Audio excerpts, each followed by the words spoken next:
Hi, Grandma here, and I'm reading Dave at Night, beginning with chapter 12. Dave is still at the party, and Sally is teaching him how to tell fortunes. Well, how to cheat people out of money. Chapter 12. Thank you, boy chick. Sally turned the cart over a can of Cubs. Ah, now I see. The boy is brilliant. What does it mean? Is it bad? What's a club? A club is a group of people. You need help in your crisis, you need a king, a friend. If you share your burdens, all will be well. The cards have spoken. Davila, you can wake up now. I rubbed my hands over my eyes like I had just woken up. Did we help her, Grandpa?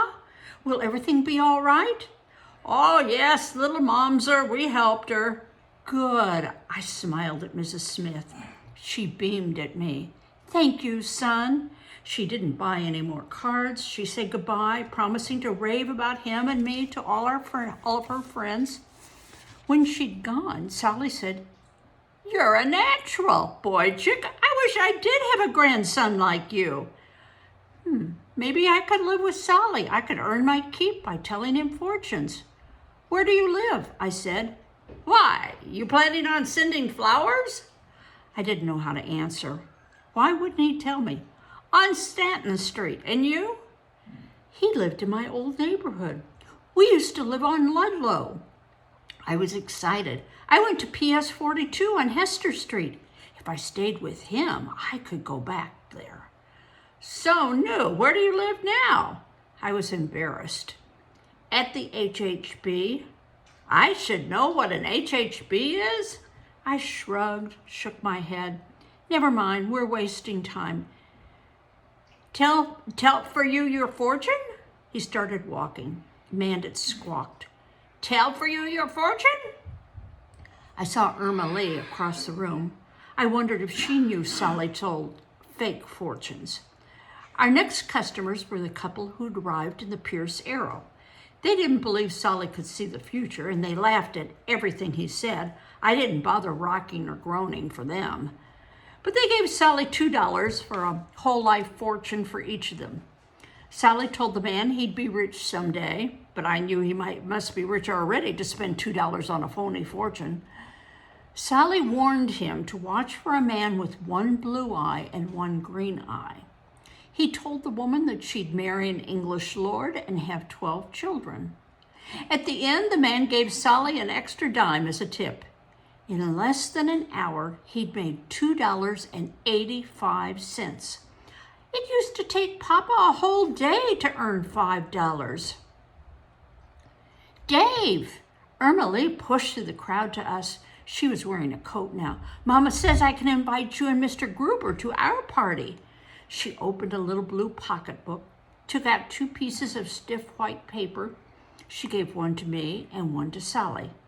In script with lots of curlicues, it said, You are cordially invited to a gathering at the city residence of Miss Odelia Packer, 143 West 134th Street, Saturday evening, December 11th, 1926. Come early, stay late. Conversation, music, potations, and comestibles. Can you come? Mazel tov, the parrot squawked. It was more than a month away. I didn't know where I'd be by then, but I'd come no matter where I was. I nodded yes. Whoa, can't I, Grandpa? The boy chick and I wouldn't miss it. I have to go now. Bye. She smiled at me and turned to leave. Bye, I said. She turned back, touched my shoulder. Then she leaned up to kiss me on the cheek. The kiss was soft and light and warm and over in a second. Bye, she said again. Bye, I repeated. She left, threading through the crowd. She was perfect. Shana Schwarze Mädel, Sally said. What does that mean? Pretty black girl. Pretty wasn't good enough, and black didn't sound right. Her skin was brown. Beautiful, perfect. I bent down, put the invitation in my other slipper. What time is it? I asked. It was 20 after 2. I still had time. "Tell for you your fortune," Sally chanted. "Tell for you your fortune," the parrot echoed. We had 3 more customers. The first was a colored man who wasn't interested in picture cards or in anything Sally said. He only wanted numbers he could play. When the card was a 9, he wrote it down. When it was a 3, he wrote it down. When it was a king, he growled. "Another one. I didn't have to groan or do anything." The numbers man left after he bought 3 cards. Our next customer was a colored woman who was repeat business like Mrs. Smith had been. When I groaned, she asked Sally if I was communing with souls in the hereafter. The last customer bought a lifetime fortune for his girlfriend. They were like the other couple. They didn't think anything Sally said would come true. They were just having fun. Sally gave them nice lives. They were going to get married in 7 months, have 5 children, and live in a warm climate. He was going to be elected to Congress, and she was going to be in the movies. They left us laughing their heads off. Sally's grand total was $7 for an hour and a half of work. "Enough already," he said.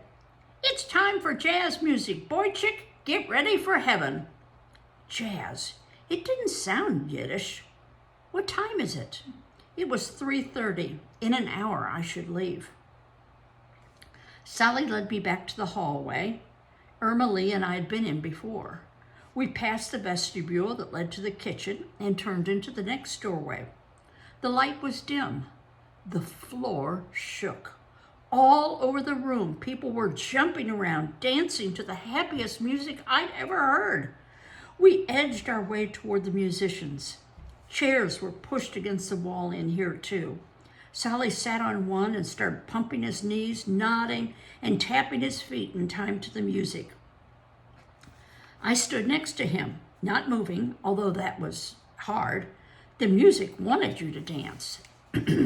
Nobody was playing the drums right now. There was just a pianist and the man I'd seen on the street, Martin, playing the trumpet. For 2 people, they made a lot of music. It was wide awake music, nothing like the waltzes Papa used to whistle. If I could have painted it, I would have used bright colors and short straight lines. The music was the opposite of HHB. It was warm and happy, and you couldn't hold it in. The music didn't know about locks and iron fences. It would blast through anything. I closed my eyes to hear better. Sometimes the piano was on top, sometimes the trumpet was. Sometimes it sounded like they were talking to each other.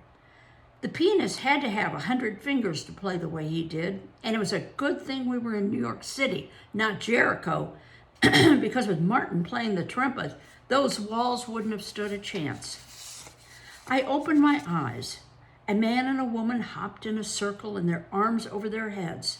Another couple crossed and uncrossed their hands over their knees in time to the music. And another kicked and hopped at the same time. I guess they were doing the Charleston. I'd never seen it, but I'd heard of it. I'm going to pause right here because Grandpa's going to want to know. Grandpa, this is exactly the passage that I injured myself when I did the Charleston in front of my students. So don't be expecting to see me do the Charleston right now. The only ones who weren't dancing were Sally and me and 4 men standing near the musicians, watching them. One of them nodded his head slowly. Another kept time with one hand. The song ended. A few people clapped. Somebody called, "Play Cakewalkin' Babies." Somebody else yelled, "My man Martin." The pianist stood up and stretched. Somebody called, "Give Nate a turn. I want to hear some real music." Sally told me, "It's a cutting contest, boy chick. Each man tries to show he plays the best." The pianist pushed back the bench, joined the men who'd been standing around. The one who took his place was the man I'd seen on the street, the one who clapped while Martin played the trumpet.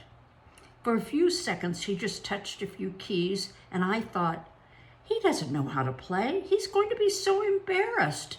Somebody yelled, "Do that chop suey number." Then the new pianist got going, and his playing was even better than the other guys.